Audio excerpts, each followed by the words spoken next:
Levantemos la mano al cielo. Y ahora, Padre, yo pido que el espíritu de sabiduría y el espíritu de revelación repose sobre mí, y que la unción de Dios, aún para leer y exponer un capítulo de un libro, esté presente. Porque, Padre, tú tienes un interés en que crezcamos en sabiduría, en que crezcamos en conocimiento y conozcamos a Dios. Te lo pido, Padre, en el nombre de Jesús. Amén y amén y amén. Muchas gracias. Estamos en el capítulo 5 del libro La batalla por tu mente. El poder del pensamiento. No creo que es coincidencia que ayer predicamos, aleluya, aquel que es poderoso para hacer todas las cosas mucho más abundantemente de lo que pedimos o imaginamos. Y hoy es el poder del pensamiento. Vuelvo a leer Efesios 3:20. Y aquel que es poderoso para hacer todas las cosas. Todas las cosas significa todas las cosas. Dios es poderoso y hay que partir de esa fe que Dios es poderoso para hacer cualquier cosa, todas las cosas que tú necesites para esta vida y la eternidad. Pero dice que Él lo hace mucho más abundantemente de lo que pedimos o entendemos. Le dije anoche, de lo que imaginamos o de lo que pensamos. La condición es según el poder que actúe en nosotros. La palabra en es, hay un poder dentro de nosotros. Una de las cosas menos entendidas por los hombres es el lugar que ocupa la mente en la formación y conducta del ser humano. La mente ejerce más control en nosotros que el que queremos admitir.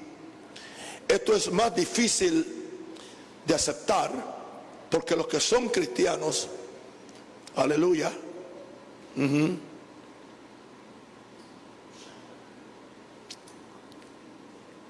para los que son cristianos, perdón, porque ha habido una tendencia en los círculos cristianos a concentrarnos solamente en el espíritu del hombre sin estudiar la parte mental del mismo.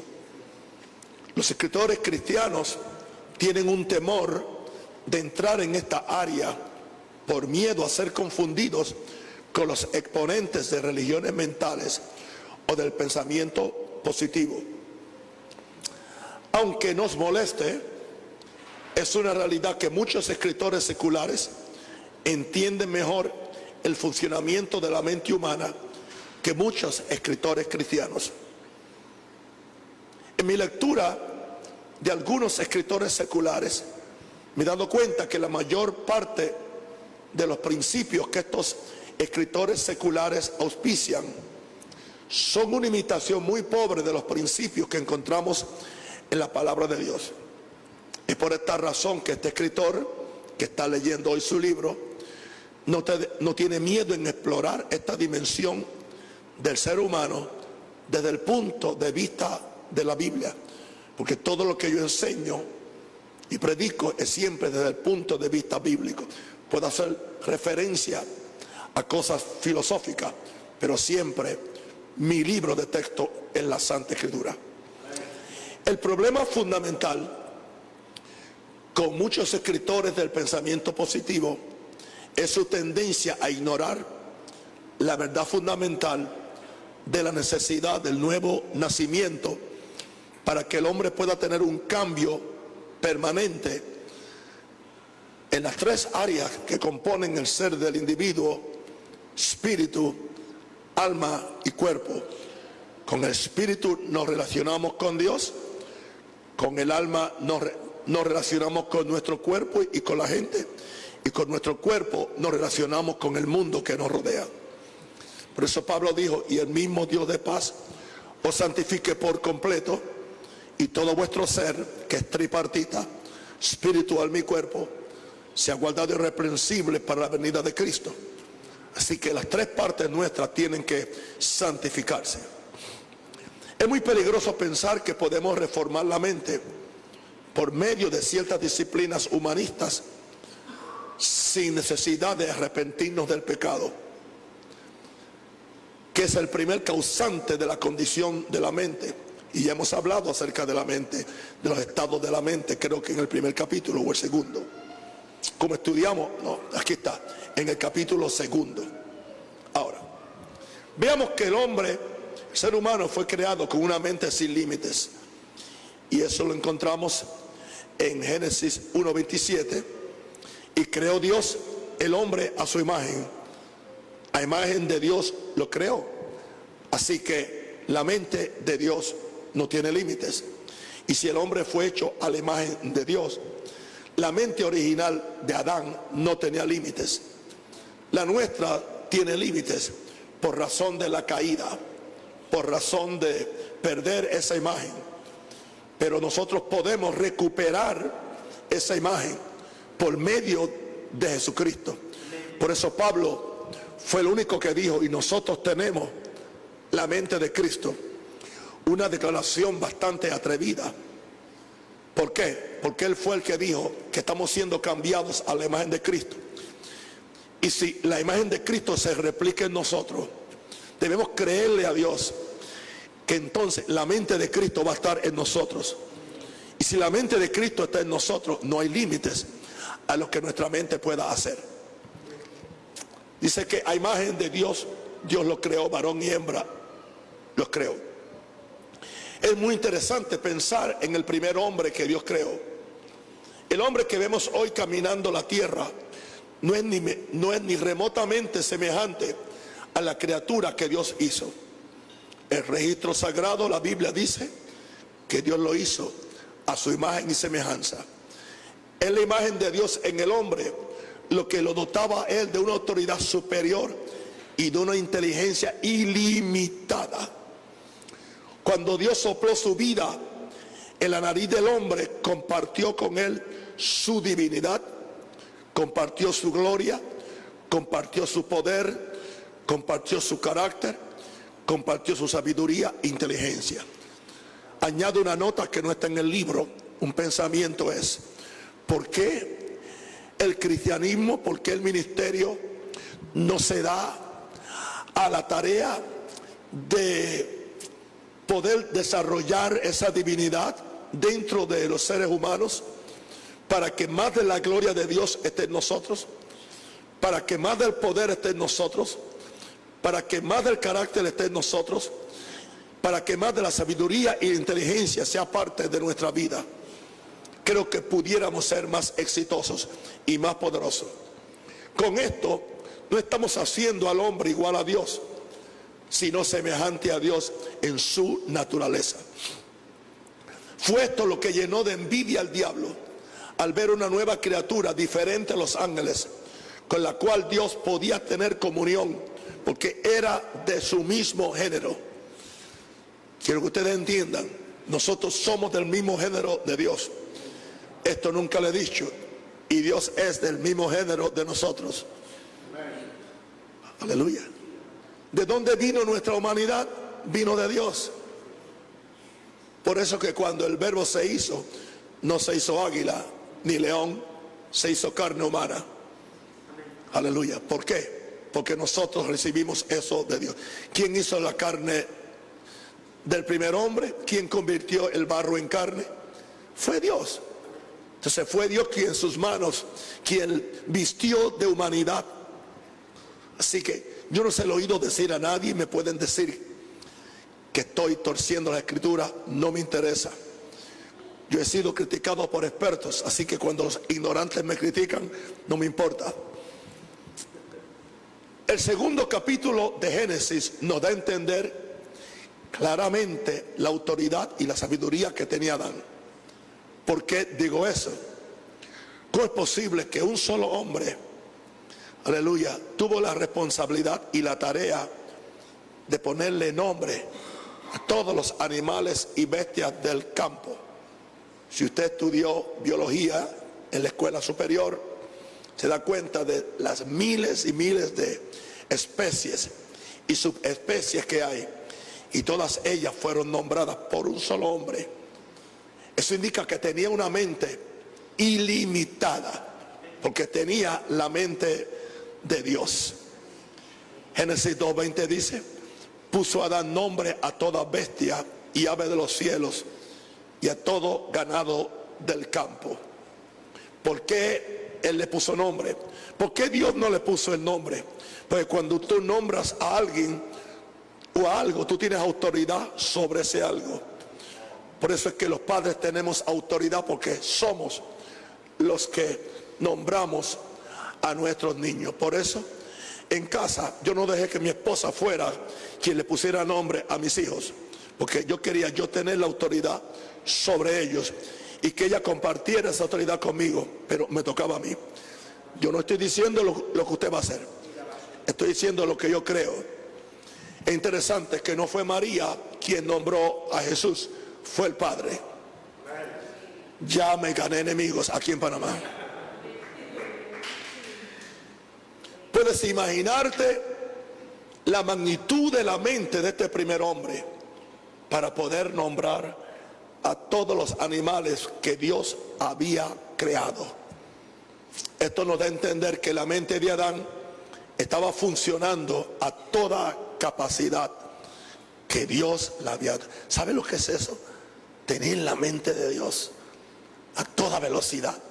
Básicamente, alguien se puede turbar.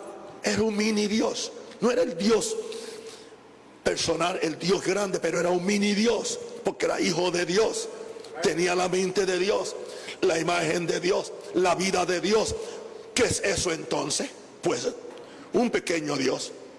Por eso dice la Biblia: lo hiciste es un poco menor que Dios, un poco menor que Elohim. Ahora, dicen los científicos que el hombre más inteligente que ha existido no ha logrado usar ni el 15% de su mente. Ni el 15%, imagínense. Estamos hablando de Einstein y de otros sabios. ¿Por qué esto es así? La caída espiritual del hombre ha impedido que el hombre opere a la capacidad mental que él era capaz de operar. Pero ahora se supone que los cristianos que hemos nacido de nuevo empecemos a desarrollar nuestra mente, porque otra vez la imagen de Dios está a la disposición del ser humano. ¿Cuál es el problema que tienen los cristianos? Es que ellos piensan que solamente fuimos salvos para escapar del infierno e ir para el cielo, y eso es lo único que se predica. Por eso te predican de la venida de Cristo todas las noches y nunca te dicen cómo prepararte para vivir en la tierra. Y sucede que tú te conviertes hoy y pueden pasar 20 o 50 o 70 años sin que Él venga, y fuiste un fracaso en la tierra porque no te enseñaron. No te enseñaron. De esto hago responsable a los predicadores, a los pastores, a los maestros que no quieren enseñarle a la gente, porque les conviene mantenerlos ignorantes, porque es fácil manipular a gente ignorante. Pero es difícil que yo pueda manipularlos a ustedes después que yo le abro los ojos con la sabiduría que Dios me ha dado. Porque ya ustedes saben la verdad y la verdad los hizo libres. Esa verdad los hace tan libres que ni yo pudiera engañarlos. Y para mí eso es mi gloria. Dile un aplauso a eso si quiere. Ahora, es una lástima que Satanás ha usado el miedo al poder mental para que los cristianos no lo desarrollen al máximo. Ahora, hay una dimensión de la mente de Cristo en el creyente donde no hay limitaciones y todo es posible. Porque para el que cree, y cuando tú crees, tú usas tu mente para creer. Tú no puedes creer sin tu mente. Así que si para el que cree todo es posible, indica eso, que está pensando pensamientos, aleluya, mucho más allá de lo que pedimos o imaginamos. Wow. ¿Por qué? Porque nos hemos conectado a lo que yo llamo la mente suprema del universo, la mente de Jehová, a quien se le llama el Shaddai, todopoderoso, el omnipotente y el omnipresente. Ahora, vemos entonces ahora la mente sometida a tu espíritu. No estoy hablando sometida al Espíritu Santo, no. Tu mente tiene que estar sometida a tu espíritu. Por eso es que principalmente tú no eres un ser mental, tú tienes una mente. Tampoco eres un ser natural, tú eres un espíritu que tienes una mente. Y se supone que esa mente esté sometida a tu espíritu. Y tienes un cuerpo para que estés sometido a tu alma y tu alma sometida a tu espíritu. Este libro está dirigido a personas que han nacido del espíritu y son los que la Biblia llama nuevas criaturas en Cristo Jesús. Para que podamos explotar al máximo el poder divino residente en nuestra mente, tenemos que aprender a siempre mantener la mente en completa sumisión a nuestro espíritu. Por eso es tan importante tú meter la palabra en tu espíritu. Meter la palabra en tu espíritu. Porque cuando tú metes la palabra en tu espíritu, esa palabra, tu espíritu, la va a enviar a tu mente. Especialmente, yo no he tratado nunca de memorizar la Biblia, pero como la meto tanto en mi espíritu, cada vez que necesito algo, sale. Porque está en lo que se le llama la mente subconsciente, que por cierto, no hay tal cosa como mente subconsciente. La mente subconsciente no es otra cosa que el espíritu del hombre. Amén. Wow. Ahora, para que podamos explotar al máximo el poder divino residente en nuestra mente, tenemos que aprender a siempre mantener la mente en completa sumisión a nuestro espíritu renovado. No podemos permitir que la mente se eleve por encima del espíritu nuevo que Dios ha puesto en nosotros, que es lo que ha pasado con el pecador, con los filósofos. El hacerlo así nos constituiría en cristianos mentales en vez de cristianos espirituales. Indica eso, que la mente no es importante. Es tan importante que escribí un libro para ella. En el capítulo anterior, básicamente tratamos con eso, al aprender a traer todo pensamiento cautivo a la obediencia de Cristo.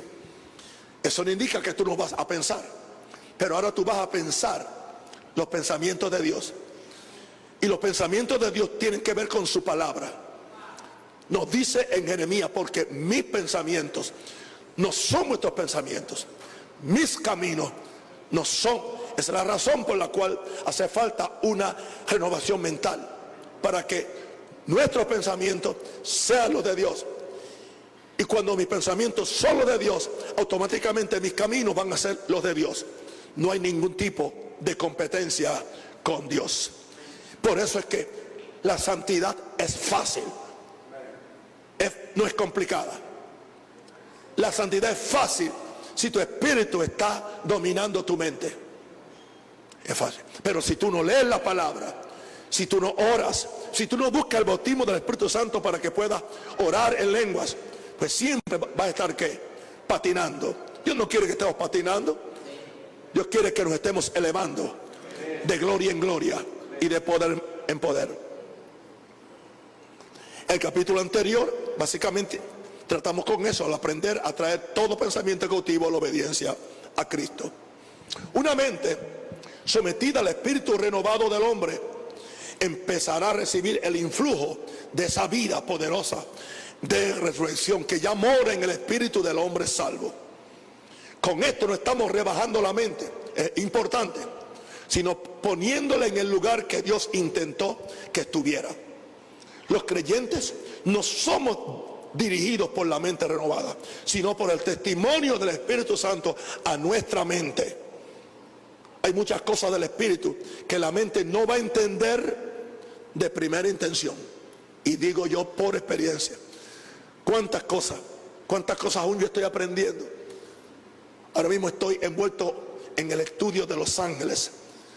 Y yo he vivido toda la vida leyendo, pero siempre hay algo más cosas del espíritu que la mente no va a entender de primera intención. Y si la mente nuestra ha sido cautivada por la tradición y la religión, qué difícil se nos es despegarnos, especialmente las consignas religiosas. Es más fácil despegarnos las consignas pecaminosas que las consignas religiosas. Se nos pegan, hermano. A todos se nos pegan. Hay que despegarlas en el nombre del Señor. Ahora, wow, hay muchas cosas del espíritu que la mente no va a entender de primera intención hasta que ella sea enseñada por el mismo espíritu del hombre. Pero tenemos que tener un espíritu abierto y una voluntad totalmente sometida al Señor, para que no seamos sabios en nuestra propia opinión, para que en vez de caminar en mi sabiduría, reciba la sabiduría de Dios. Si alguno de vosotros tiene falta de sabiduría, pídasela a Dios, el cual da a todos abundantemente y sin reproche, y le será que dada. Ahora, fue la imagen de Dios lo que le dio tan poderosamente a Adán. La imagen de Dios no está en la mente de la persona salva, sino en su corazón, en su espíritu. Pero en la medida que sometamos la mente al control y dirección de nuestro espíritu, bajo el control del Espíritu Santo, la imagen de Dios, tú tienes dos imágenes, la de Dios y la tuya. La imagen de Dios está en mi espíritu. Afectará positivamente tanto nuestra mente, y si afecta nuestra mente, si controla nuestra mente, eventualmente controla nuestro cuerpo. Gente que están tratando de controlar al cuerpo, pero con una mente rebelde. Por eso hay que traer todo pensamiento que cautivo a la obediencia al Cristo que vive en mi espíritu. Y cuando yo hago eso, el cuerpo básicamente es la cola, tiene que someterse, no tiene otro. Cuando yo digo estoy sano, punto. No voy a adulterar, no voy a adulterar. No voy a mentir, aleluya. No voy a emborracharme. No voy a vivir para los deseos de la carne, sino para los deseos del espíritu. Y eso no es el religioso, eso es el santo y es el sabio. Pero hoy a toda enseñanza de santidad se le llama religión, porque hay una falsa gracia que está matando a la iglesia. Pero yo soy responsable de predicarle a una iglesia la verdadera santidad de espíritu, alma y cuerpo. La santidad que salva, que sana, que nos mantiene con vida larga y abundante hasta que Cristo venga o Él nos lleve. Aleluya. Dígame si puede, aleluya.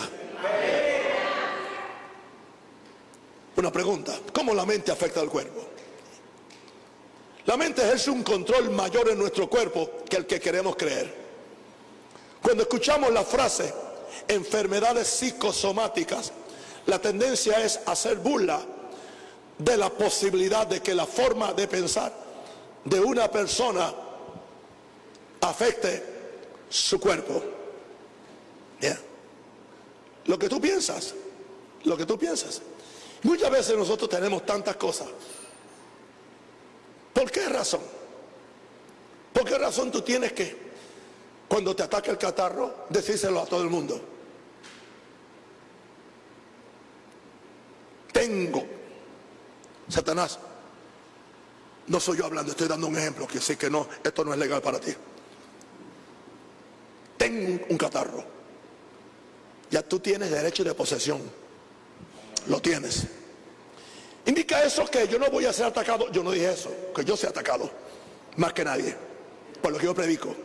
Porque la persecución viene por causa de la palabra. Pero en el momento que tú dices tengo, tú tienes derecho de posesión. Y tú le enviaste un mensaje al cuerpo que acaricie el catarro y que sea parte de tu vida cada 3 meses o cada 2 meses. Aleluya. Si tú crees que porque te cae una llovizna te vas a enfermar, te vas a enfermar. No solamente porque lo dices. Porque lo dices. Alguien me quiso ayudar hoy y tenía muy buena intención, es muy buena persona y yo lo amo muchísimo. Vino a preguntarme que si yo comía piña.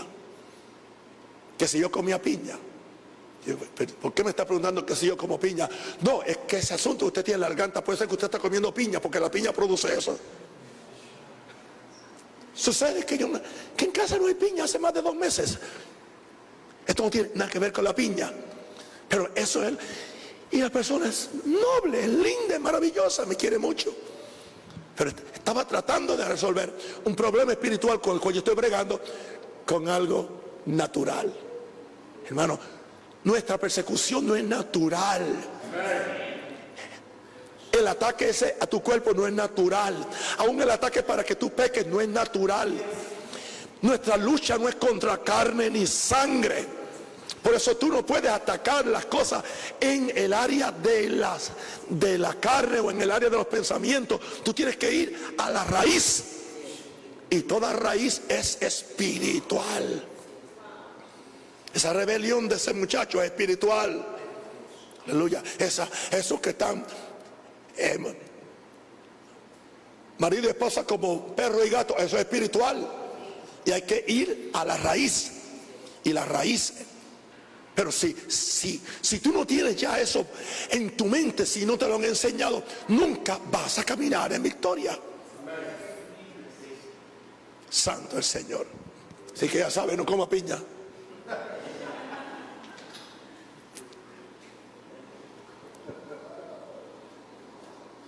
Cuando escuchamos la frase enfermedades psicosomáticas, la tendencia es hacer burla de la posibilidad de que la forma de pensar afecta a su cuerpo. La realidad es que personas se enferman a sí mismas al pensar que están enfermas, o al creer que tienen que morir jóvenes como otras personas en su familia. Como otras. En mi familia nadie pasa de los 60. Tú no vas a pasar entonces. ¿Por qué no empiezas una nueva herencia? Porque si alguno está en Cristo, no dice nuevo Rosario es, ni nuevo Pérez es, nueva persona es. Llámeme loco si usted quiere, llámeme loco, no me importa, pero yo creo que yo no soy, en el espíritu yo no soy Rosario. Ese fue el apellido de mi papá, que afecta a mi cuerpo, pero ese no es mi espíritu. En mi espíritu, mi apellido es Cristiano, porque es Cristo quien vive en mi espíritu.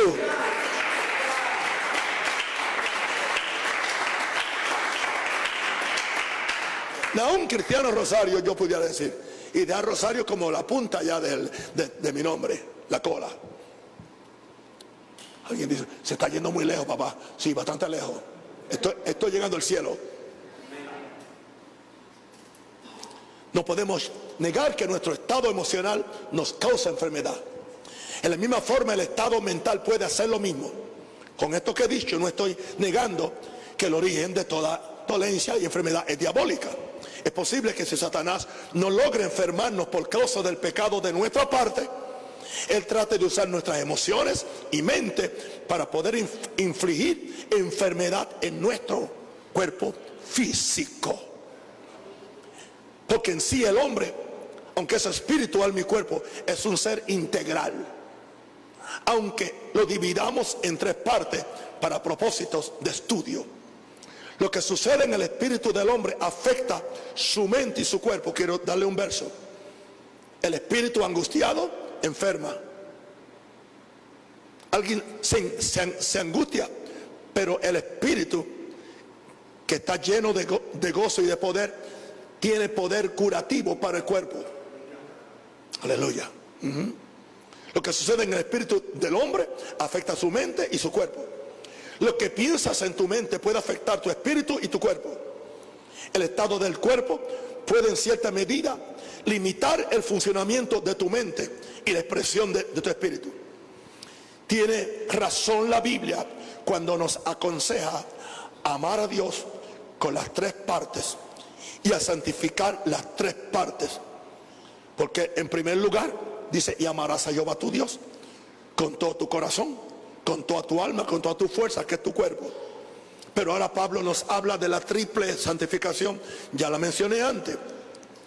Y el mismo Dios de paz os santifique por completo, y todo vuestro ser, espíritu, alma y cuerpo, sea guardado irreprensible para la venida de nuestro Señor Jesucristo. Y si lo crees, fiel es el Señor quien también lo hará. Ahora, veamos los pensamientos como imágenes. Muy importante esto. Esto te va a ayudar mucho.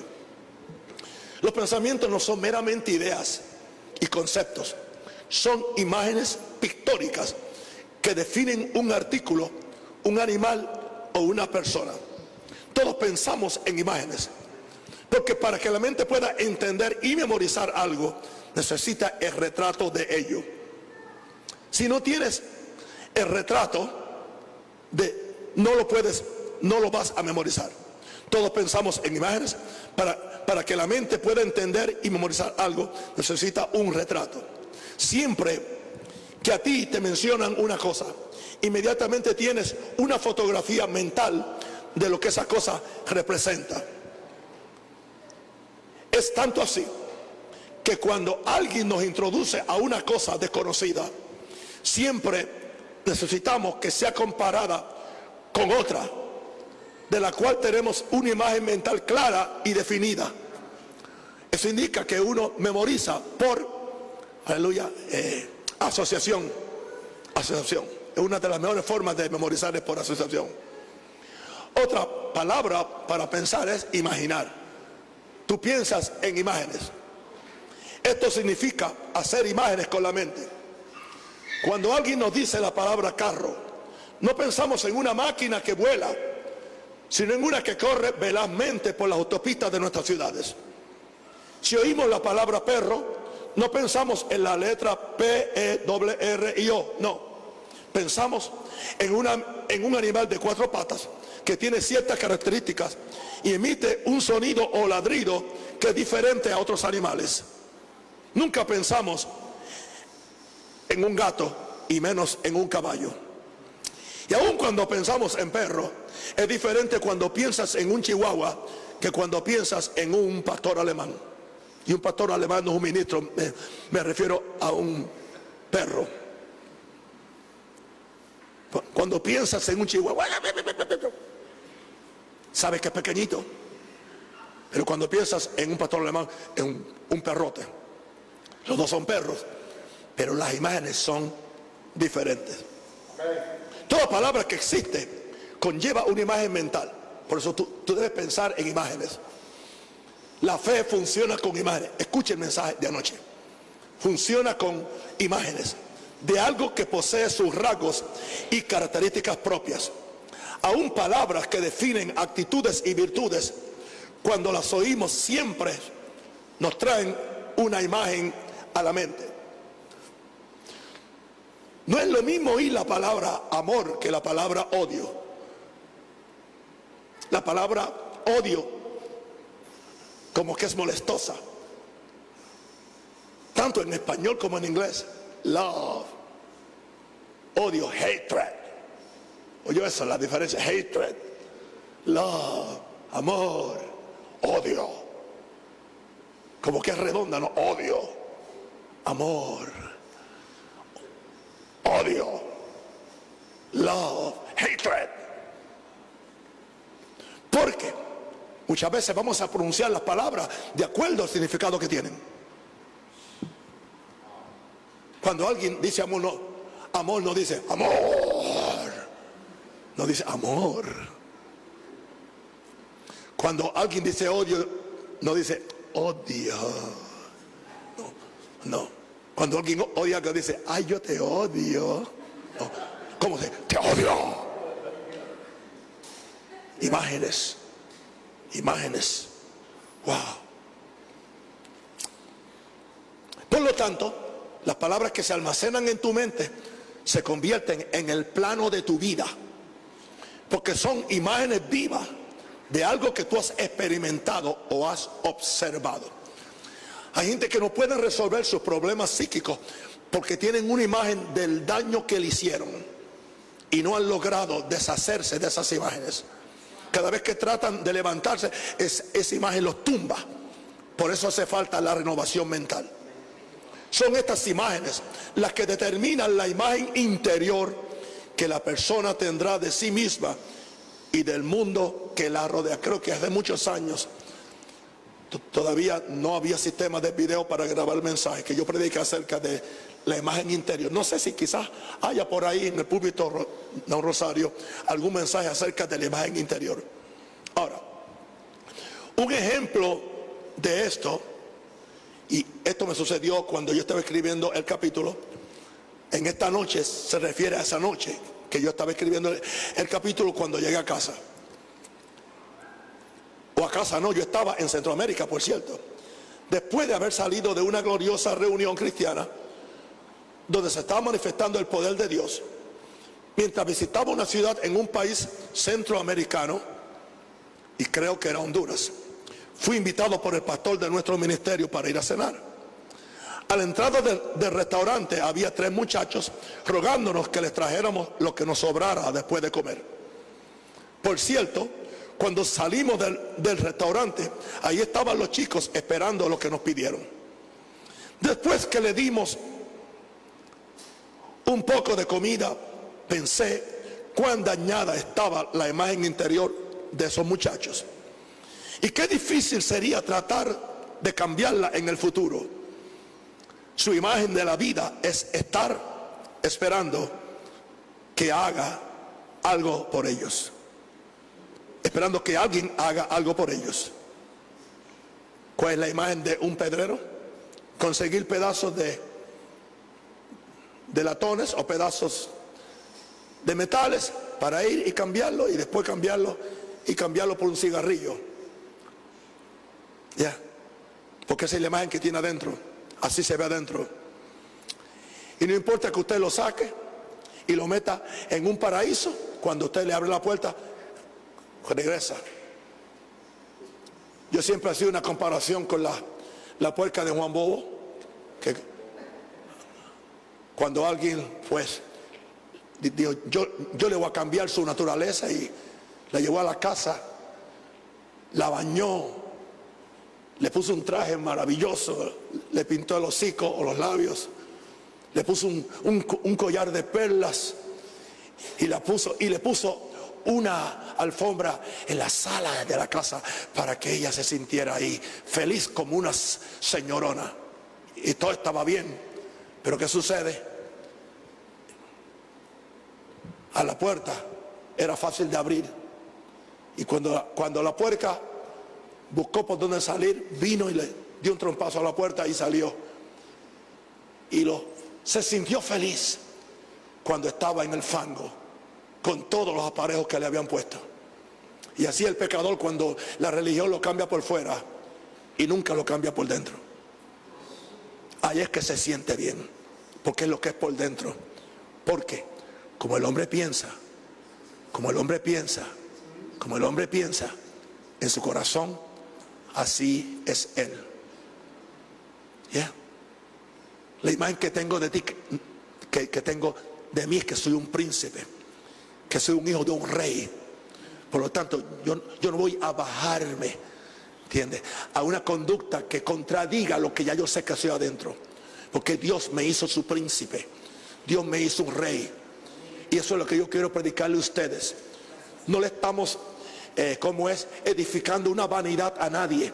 Le estamos cultivando una imagen divina, una imagen de Dios, porque fuimos hechos para ser cambiados conformes a la imagen de su Hijo. Y la imagen de Jesús era una imagen real, y esa es la imagen que tenemos que tener nosotros. Ámate a ti mismo con la imagen correcta. Bueno, su imagen de la vida de estos muchachos, estar esperando que alguien haga algo por ellos, y yo estaba escribiendo el capítulo, no es una de superación personal con la mira de hacer algo en la vida para alcanzar metas y visiones. Simplemente que alguien me dé comida y yo resuelvo esta hambre o apetito que tengo, mañana hago lo mismo, y así se ponen viejos y nunca llegan a ser útiles ni a la sociedad ni a ellos mismos.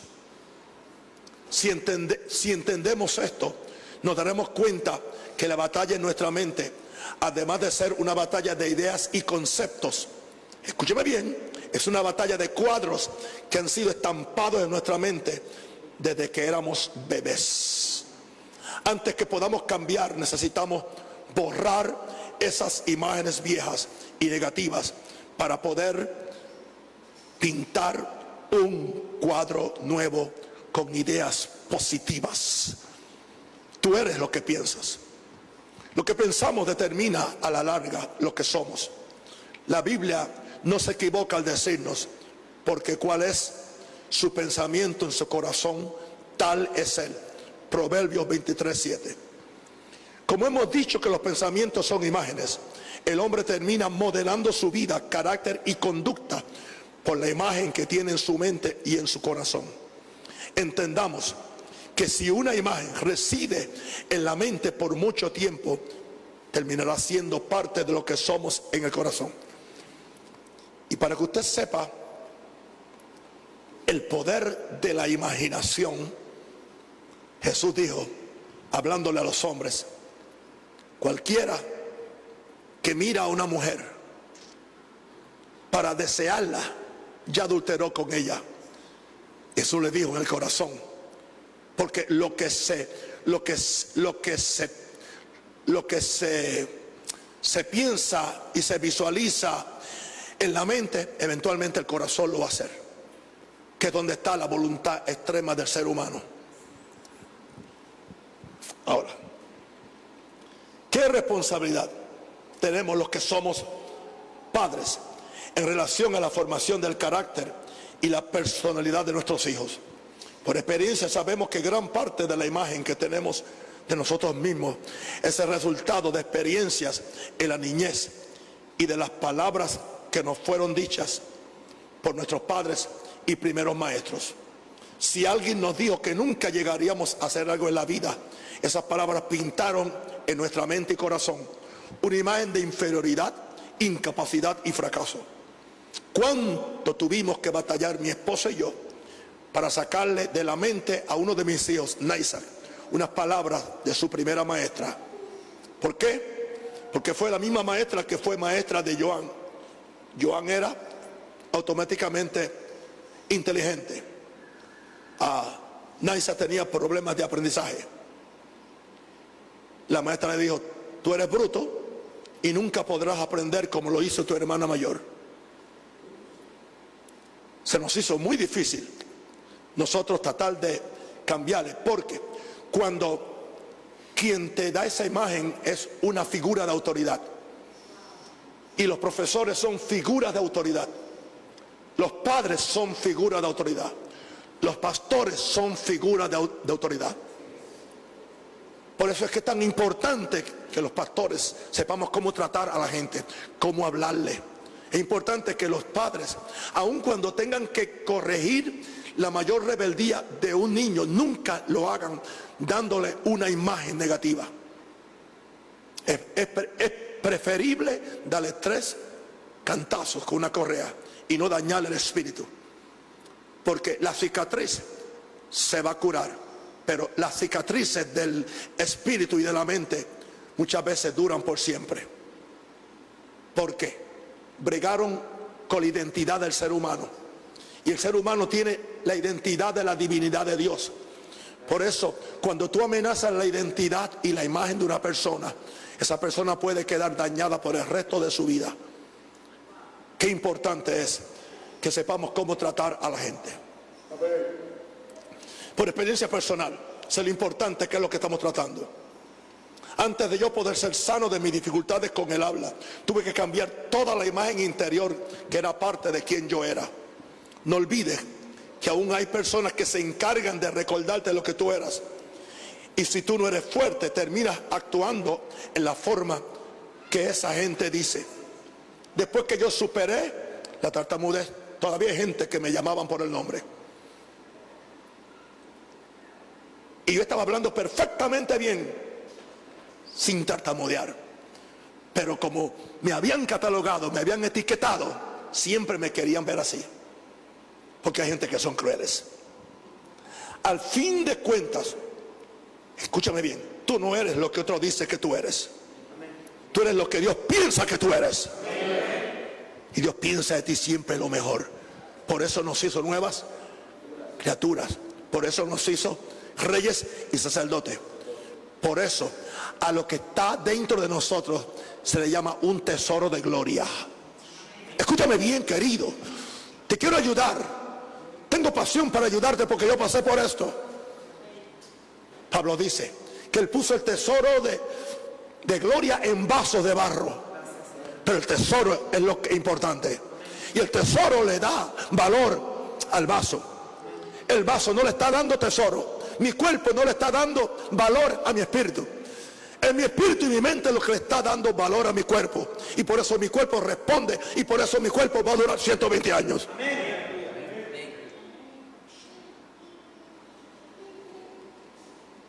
Al fin de cuentas, tú no eres lo que otros dicen que tú eres.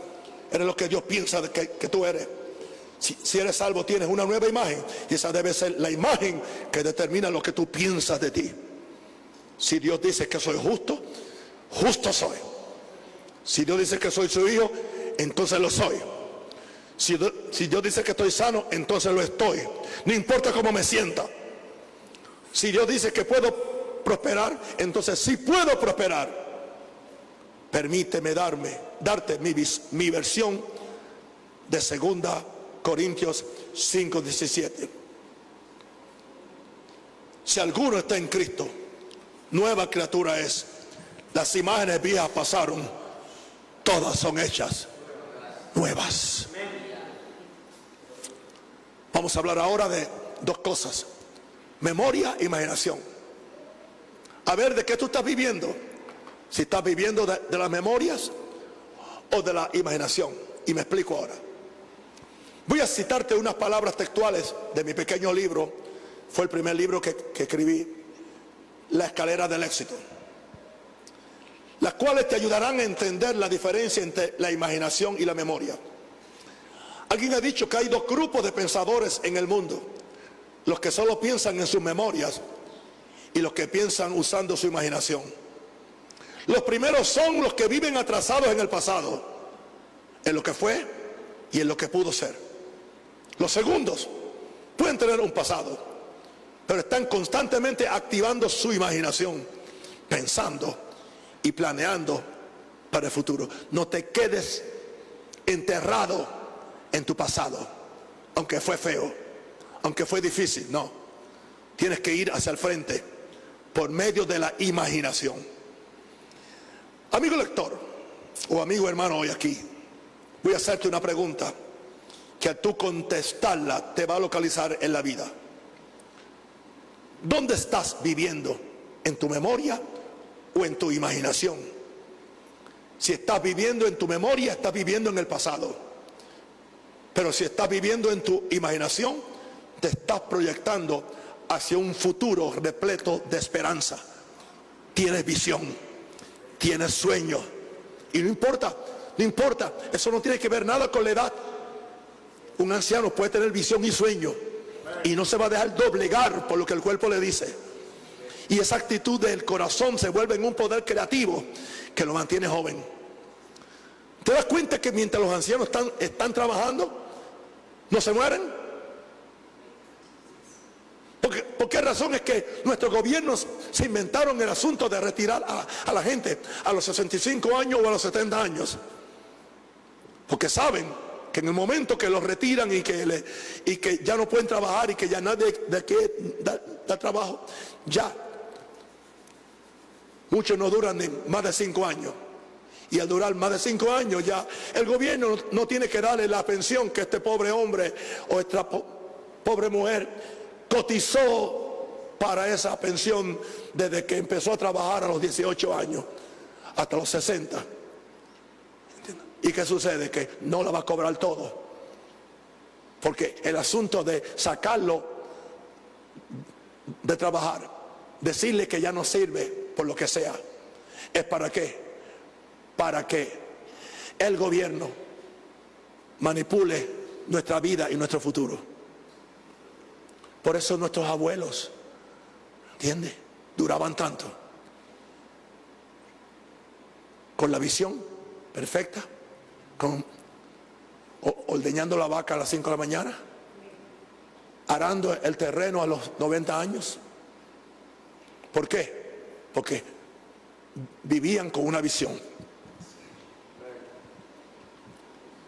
No quiero que pienses que siempre es erróneo traer cosas a la memoria. La memoria solamente debe servir para pensar y meditar en los éxitos y victorias del pasado, no en la derrota. ¿Y cómo fue que lo lograste? Que la memoria sea un medio de inspiración. En este sentido, la memoria puede convertirse en una gran ayuda para nuestra imaginación. ¿Cómo es que yo ejerzo mi fe? ¿Cómo es que estoy creyendo para la Catedral Maranata? Con la memoria que tengo de la lucha que tuve para hacer la montaña de oración. Cuando todo el gobierno del condado se fue en contra nuestra y no nos querían dar los permisos. Cuando tuve que creer por cada centavo y Dios proveyó todo. Así que esa es una buena memoria. Y yo me agarro de esa memoria, en otra palabra. Si Dios lo hizo ayer, aleluya. Si Dios lo hizo ayer, bendice alma mía Jehová, y no olvide ninguno de sus beneficios. Cuando son beneficios, las memorias son buenas, porque entonces yo me regreso a aquello, y el Dios que me ayudó ayer me va a ayudar hoy y mañana. Es la única forma que las memorias son buenas, no la memoria de tu fracaso o de tus dificultades. Así que en este sentido, la memoria puede convertirse en una gran ayuda para nuestra imaginación. Si tú has nacido de nuevo, Dios quiere que aprendas a dejar atrás todas las memorias que tienen que ver con un pasado negativo, pecaminoso y de rebelión a la voluntad de Dios. La tragedia de tantos cristianos buenos y sinceros es que persisten en vivir en las memorias de lo que fue y no debió ser, y de lo que pudo ser y no fue. Mientras nos aferremos tenazmente a los pensamientos del pasado, que son las memorias, nunca podemos extendernos a lo que está por delante. Dice, olvidando lo que queda, ¿qué? Atrás. Me extiendo al premio de la suprema vocación. Tú no puedes extenderte si te están alando. Cuando las memorias te están alando con una soga hacia atrás, por más que tú trates, no vas a poder. Tienes que soltarte del pasado, soltarte de la memoria. Gloria a Dios. Y ahora yo voy a extenderme al frente. Así es que yo vivo. ¿Usted cree que porque yo tengo 78 años y tengo miles de mensajes que yo no sigo estudiando la Biblia y no sigo estudiando temas y no sigo estudiando aún cosas que uno cree que las sabía? Ahora estoy metido en el asunto de los ángeles hasta que le saque el jugo a los ángeles. Voy a tener ángeles hasta en la sopa, porque sé lo que pasó el lunes por medio de los ángeles. Si usted quiere saber, ahí está en el púlpito de un rosario. Dios trabaja con tus pensamientos. Hay un versículo muy poderoso, el cual un día se hizo realidad en mi vida, y fue del que prediqué anoche, y el primero que mencioné hoy, Efesios 3:20. Y aquel Dios que es poderoso para hacer todas las cosas mucho más abundantemente de lo que pedimos o entendemos, según el poder que actúa en nosotros. Lo dije anoche, lo repito hoy. La palabra entendemos se puede traducir libremente por imaginarnos o visualizamos. Como hemos dicho antes, la mente del hombre tiene un gran poder para imaginar o visualizar cosas. De acuerdo a este verso, el resultado de nuestras oraciones no depende solamente de pedir algo a Dios. El mensaje de anoche estuvo poderoso. Dios. Sino también de tener una imagen o visión clara de lo que pedimos. Dios trabaja con nuestros pensamientos. La razón por la cual muchas veces no recibimos lo que pedimos es que no tenemos una definición clara y concisa de lo que deseamos. No pidamos sanidad con una imagen de enfermedad. No pidamos prosperidad con una imagen de miseria. Sería conveniente que antes que le pidas algo a Dios, fueras a la Biblia. Por medio de ella cambiarás tu imagen interior y recibas claramente la visión de lo que quieres que Dios haga por ti. Espero que en esta noche hayas entendido lo importante que son tus pensamientos y cómo ellos son responsables del estado actual de tu vida. Hay un gran poder almacenado en esa cabeza que cargamos, el cual hará la diferencia entre el éxito y el fracaso en tu vida, tanto en lo natural, en lo familiar, en lo empresarial, como en lo espiritual. Para Dios no hay diferencia. Está interesado en cada área de tu vida. Y termino con un pensamiento. En la misma forma que las profundidades del mar están repletas de tesoros que nadie ha explorado, la mente del hombre tiene potencial y posibilidades que no han sido descubiertos y usadas para tu bienestar y el de la humanidad. Pido que te pongas las dos manos en la cabeza porque voy a orar por ti. Padre, en el nombre de Jesús, yo recibo la palabra con mansedumbre. Padre, gracias que he escuchado la palabra de Dios. Yo quiero los pensamientos de Dios. Yo quiero la mente de Cristo. Yo renuncio a vivir de memorias negativas del pasado. Yo me renuevo de día en día, de gloria en gloria, con pensamientos de prosperidad, de bendición, de vida larga, de abundancia y de todo aquello que Dios tiene, porque soy su hijo. En el nombre de Jesús. Amén. Y amén y amén.